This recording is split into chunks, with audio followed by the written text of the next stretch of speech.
ხმამაღალი ფიქრები.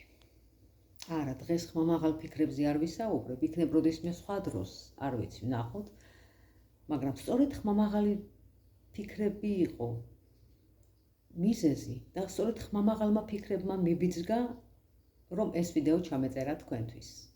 მინდა გაგიზიაროთ რჩევა და გამოცდილება. რჩევა სხვისი, მაგრამ გამოცდილება ჩემი. რომელიც წლების წინ სოციალურ ქსელში წავიკითხე, მაშინაც აღდგომის დღესასწაულის წინადღეები იყო, მაგრამ უშუალოდ აღდგომას არ ეხება, რა თქმა უნდა. და რომელსაც რატომღაც ყოველთვის ვითვალისწინებ ძირითადად დღესასწაულებში. მაგრამ როცა კი ვითვალისწინებ და მახსოვს და ვითვალისწინებ, ყოველთვის გამარჯვებული ვარ. რჩევა კი შემდეგია. მიდი იქ, სადაც უყვარ ხარ და არა იქ, სადაც გიყვარს. იქ, სადაც გიყვარს, ხშირად ნუ მიხვალ. და თუ მიხვალ,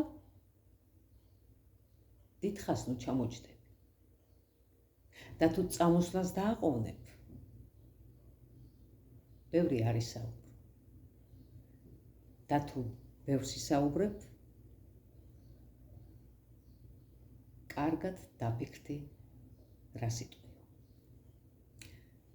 და როგორც გითხარით, როცა კი ვითვალისწინებ, ყოველთვის გამარჯვებული ვარ. მინდა ყველას გამარჯვება გისურვოთ. მადლობა მოსმენისთვის.